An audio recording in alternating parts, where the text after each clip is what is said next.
नमस्कार, राज्यसभा समाचार में आपका स्वागत है। मैं हूं आपके साथ अमृता चौरसिया। आइए शुरुआत करते हैं मुख्य समाचारों के साथ।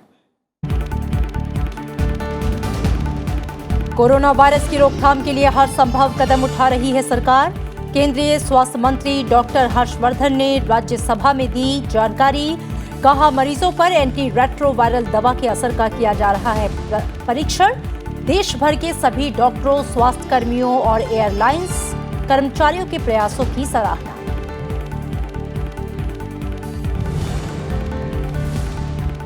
रेलवे का निजीकरण करने का सरकार का नहीं है कोई विचार। रेल मंत्री पीयूष गोयल ने उच्च सदन में सदस्यों को किया आश्वस्त। कहा, अगले 12 वर्षों में किया जाएगा 50 लाख करोड़ रुपए का निवेश। 2022 तक कश्मीर से कन्याकुमारी तक मजबूत होगा रेलवे नेटवर्क।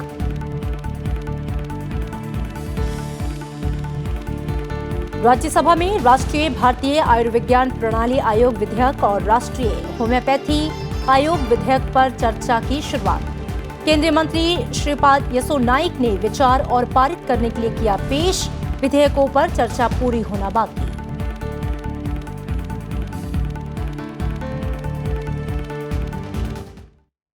राज्यसभा में आज शून्यकाल और प्रश्नकाल में कोरोना वायरस का मुद्दा उठा। केंद्रीय स्वास्थ्य मंत्री डॉक्टर हर्षवर्धन ने सदस्यों को इस बारे में जानकारी दी। डॉक्टर हर्षवर्धन ने कहा कि कोरोना वायरस की वैक्सीन की जांच चल रही है और इस वायरस को रोकने के लिए सरकार हर जरूरी कदम उठा रही है। एक पूरक प्रश्न के उत्तर में उन्होंने कोरोना वायरस के संक्रमण को तेजी से फैलने से रोकने और लोगों में जागरूकता लाने के लिए सक्रिय सरकारी और निजी क्षेत्र के चिकित्सकों और स्वास्थ्य कर्मियों की सराहना की। डॉक्टर हर्षवर्धन ने उन पायलट और एयरलाइन के कर्मचारियों का भी आभार जताया जिन्होंने दुनिया के अन्य हिस्सों में फंसे भारतीयों को वापस लाने में भागीदारी निभाई। All sorts of scientific satisfaction that we could derive after having been in touch with the whole world. We have also heard about the you see some research being done on chloroquine in US right now. So I can only say that these approvals are given after detailed scientific scrutiny, not by the ministry as such, but by the group of scientists working together at ICMR. And we are thoroughly seized of this issue, and we are trying to do the best to deliver the best possible treatment to the patients who have already been affected. Rajya Sabha में rail मंत्रालय के कार्यकरण पर जारी चर्चा का आज rail मंत्री ने जवाब दिया। रेल मंत्री ने कहा कि सरकार रेलवे के विकास के लिए अगले 12 सालों में 50 लाख करोड़ रुपए का निवेश करेगी। साथ ही उन्होंने सदन को आश्वस्त किया कि सरकार रेलवे का निजीकरण नहीं करेगी। रेल मंत्री पीयूष गोयल ने सदन में उठाए गए कई और सांसदों के सवालों का भी जवाब दिया। अगले 12 वर्षों में हम 50 लाख करोड़ का निवेश करने जा रहे हैं। स्वाभाविक रूप से सरकार इतना नहीं कर पाएगी। पब्लिक प्राइवेट पार्टनरशिप में साथ में निवेश करेंगे। भारत की जनता को भी उस निवेश में सहभाग लेने का अवसर मिलेगा। पर मैं ये शुद्ध रूप से स्पष्ट कर दूं कि भारतीय रेल को प्राइवेटाइज करने की ना तो कोई प्रस्ताव है, कल्पना है और ना कभी प्राइवेटाइज होगा। भारतीय रेल भारत की जनता की संपत्ति है। और इससे पहले कई सांसदों ने चर्चा में हिस्सा लेते हुए रेलवे की सेहत और अपने राज्य की रेल परियोजनाओं का जल्द पूरा किए जाने का मुद्दा सदन में उठाया। डिफिकल्ट फेज कटरा से बानिहाल तक ये बहुत मुश्किल है। इसमें बहुत ऊंचे ऊंचे पुल, लंबे लंबे पुल बनने हैं, लेकिन 6 साल से उसमें बहुत ही धीमी प्रगति है। तो मैं माननीय रेलवे मंत्री जी से पूछना चाहूँगा कि असली अब कब तक ये टारगेट पूरा होगा। बगहा से लेके चौतरवा, बथवड़िया, नौलपुर, जोगापट्टी होते हुए, बैरिया, नौतन होते हुए, जगदीशपुर होते हुए अरेराज जो रेलवे लाइन आता है उसमें एक नई रेल लाइन देने की मैंने डिमांड आपसे किया था। फिर आग्रह कर रहा हूं कि चंपारण का सपना अधूरा है। वहां का आधा आबादी उस इलाके में रहता है और रेल से काफी असुविधा महसूस करता है। उसको नई रेल लाइन दिया जाए। जो राजधानी हावड़ा राजधानी है या शियालदह राजधानी है वो गया होकर के पटना होकर के जाती है। हफ्ते में अगर 2 दिन, एक दिन गया राजधानी, एक दिन शियालदह राजधानी और एक दिन हावड़ा राजधानी अगर भागलपुर और मुंगेर होकर के जाए तो वहाँ के लोगों को बहुत फायदा होगा। जो कन्वर्जन का काम था पहले 1500 था, गेज कन्वर्जन का काम 1500 किलोमीटर था, आज 2800 किलोमीटर है। इसको हम लोग ने दुगना किया है। चाहे इलेक्ट्रिफिकेशन का काम हो, 13-14 में 600 किलोमीटर जो रेलवे का होता है, और आज के दिन करीब 6000 किलोमीटर। क्या आपको फर्क नहीं दिखाई देता इसमें? Kisan Rail, the rails which will be carrying Kisan produce needs to have warehouses, godowns also along the lines with a special thrust to be given on cold storage, which needs to, if this kind of because perishable goods will be carried, will be transported, and that needs this kind of facility also. जो Mumbai central station है वो बाबा साहब अम्बेडकर जी मुंबई में रहे, उनकी पढ़ाई उधर हुई है, वो वहाँ लेक्चरर थे, उनका कार्यक्षेत्र मुंबई था, इसीलिए मतलब मुंबई सेंट्रल स्टेशन को बाबा साहब अम्बेडकर जी का नाम मिलना चाहिए। इसी तरह की मेरी सूचना है। इसके बारे में भी रेल मंत्रालय विचार करना चाहिए। जो सफाई मजदूर है वो सफाई मजदूरों को जो कॉन्ट्रैक्ट सिस्टम में काम करते हैं उनको परमानेंट करने की आवश्यकता है। Particularly in Bangalore, railway stations are in the center of the city, and trains going towards Chennai, Mumbai and Mysore pass through city around 20 to 25 kilometers. There is no safety for railway lines, sir. So railway lines and gates. Due to this, many unlawful activities, crimes and accidents are happening, sir. I urge the government to safeguard these properties. Rajya Sabha में आज राष्ट्रीय भारतीय आयुर्विज्ञान प्रणाली आयोग विधेयक 2019 और राष्ट्रीय homeopathy आयोग विधेयक 2019 पर चर्चा की शुरुआत हुई। केंद्रीय मंत्री श्रीपाद यसो नाइक ने सदन के समक्ष विधेयकों को विचार करने और पारित किए जाने का प्रस्ताव किया। दोनों विधेयकों पर एक साथ चर्चा कराई गई। कांग्रेस के एल हनुमंतिया ने चर्चा की शुरुआत की। कई अन्य दलों के सदस्यों ने भी चर्चा में हिस्सा लिया। इन विधेयकों पर फिलहाल चर्चा पूरी होना बाकी है। People who are practicing homeopathy medicine, as I said, about 10% of the population in India is about 15 crore people are practicing homeopathy in India.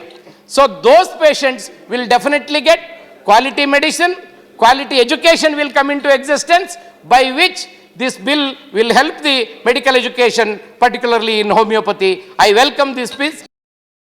देश में स्वास्थ्य संबंधी शिक्षा का पूरा जो रेगुलेशन है, नियंत्रण है, उसके करने वाली संस्था को भी अब एक नेशनल कमीशन बन गई है। और आयुर्वेद के विषय में, होम्योपैथी के विषय में भी जो संस्थाएं इस बिल के माध्यम से निर्माण हो रही है, वो भी अभी उनके कंधों से कंधा मिलाकर खुद को नेशनल कमीशन कह सकते हैं।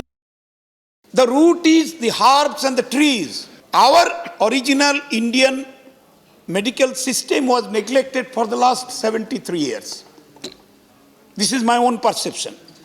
So our Ayurveda must be improved and taken into consideration to take it to the top. In 2017 Niti Aayog, they have included naturopathy and yoga in the NCISM bill. But unfortunately, presently, NCISM bill 2020, naturopathy and yoga is not included. So there is no regulation. Quackery will be increased in more numbers, and that will be more dangerous for the general public. आज राज्यसभा में शून्यकाल के दौरान गोवा से सांसद विनय दीनू तेंदुलकर की ओर से कोंकणी भाषा में अपनी बात रखी गई। सभापति एम वेंकैया नायडू ने क्षेत्रीय भाषा में अपनी बात रखने की सराहना की और भाषांतर करने वाले टीम का हौसला बढ़ाया। हेजे खातीर हांव सरकाराकडे मागता की जशे तामिळनाडूत आनी कर्नाटकात ह्यो बैलाचे खातीर जे खेळ जातात त्योच झुंजी गोंयांतूय करपाक सरकारान परमिशन दिवचें हें सरकारा कडेन मागता। धन्यवाद। तेंडुलकर जी, कोंकणीन उलयल्या बद्दल तुमचे धन्यवाद। This arrangement for interpretation has been done by a 21-year-old student of Delhi University who has been empaneled under the new scheme of consultant interpreters for different languages. I compliment the boy for doing an effective translation. Rajya Sabha में शून्यकाल के दौरान BJP सांसद कैलाश सोनी ने child pornography के खिलाफ कड़े कदम उठाने और सख्त कानून बनाने की मांग की।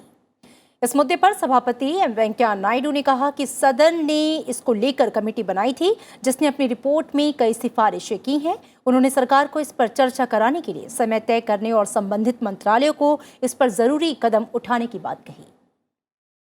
चाइल्ड पोर्नोग्राफी के संबंध में पूर्व में भी हमारे सदन ने चिंता व्यक्त की है और भारत सरकार द्वारा भी इस पर कार्रवाई की गई। मान्यवर, आपके माध्यम से हम सदन का और भारत सरकार से ध्यान दिला करके इस पे स्पेसिफिक बहुत सख्त कार्रवाई, इस पे कैसे रोक लगेगी, इसके लिए पूरे हिंदुस्तान के लोग चिंतित हैं। I recall that earlier we had set up a committee, ad hoc committee, and committee has gone through this issue. After consultation, they gave a very meaningful report. Let us have some time during this session to have discussion on that, and let the concerned ministries take note of those conclusions and then go ahead with regard to bringing a suitable amendments to the law or need for any new law, whatever it is, that has to be. आप थोड़ा इसके ऊपर ध्यान दीजिए और आपस में भी चर्चा करके कुछ समय निर्धारित करने के लिए प्रयास करें। और इनके अलावा शून्यकाल और प्रश्नकाल के दौरान सदस्यों ने कई जनहित से जुड़े अहम मुद्दे उठाए। शून्यकाल में बीजेपी के अशोक वाजपेयी ने बच्चों में हो रहे डायबिटीज का मुद्दा उठाया, तो वहीं कांग्रेस के जयराम रमेश ने समान आचार संहिता का मुद्दा उठाया। मान्यवर, आज देश में बड़ी संख्या में डायबिटिक 1 के केस बढ़ते जा रहे हैं। मान्यवर, दो तरह की डायबिटिक होती है, एक टाइप 1 और टाइप 2। टाइप 1 उन छोटे छोटे बच्चों में 2 साल, 3 साल, 4 साल के बच्चों में टाइप 1 के केसेस पाए जाते हैं। और मान्यवर, आज ये समस्या धीरे धीरे विकराल रूप लेती जा रही है। स्थिति है कि ग्रामीण क्षेत्र में न तो वहाँ जांच और परीक्षण के कोई कारण है और लोग जान नहीं पाते उनके बच्चे टाइप 1 डायबिटिक से ग्रसित हैं। The Commission then suggested certain measures in marriage and divorce that should be uniformly accepted in the personal laws of all religions. These amendments include marriageable age for boys and girls at 18 years so that they may marry as equals, making adultery a ground for divorce for men and women, and to simplify divorce procedure. प्रश्नकाल के दौरान भी सदस्यों ने जनहित से जुड़े सवाल पूछे। विद्युत मंत्रालय के राज्य मंत्री राजकुमार सिंह ने जल विद्युत संयंत्रों से उत्पादन से संबंधित सवाल का जवाब देते हुए कहा कि जल विद्युत संयंत्र की 38 योजनाएं काम कर रही हैं, जिससे 12,973 मेगावाट बिजली पैदा हो रही है। सर, आज के दिन में जल विद्युत परियोजनाएं 38 हैं जो कि निर्माणाधीन है और उनकी total capacity, power generation capacity 12,973 megawatt होगी। जितने ये ताप विद्युत घर निर्माणाधीन है, इसकी कुल क्षमता 63,500 मेगावाट है। और इसी के साथ राज्यसभा समाचार में इतना ही। दीजिए इजाजत। नमस्कार।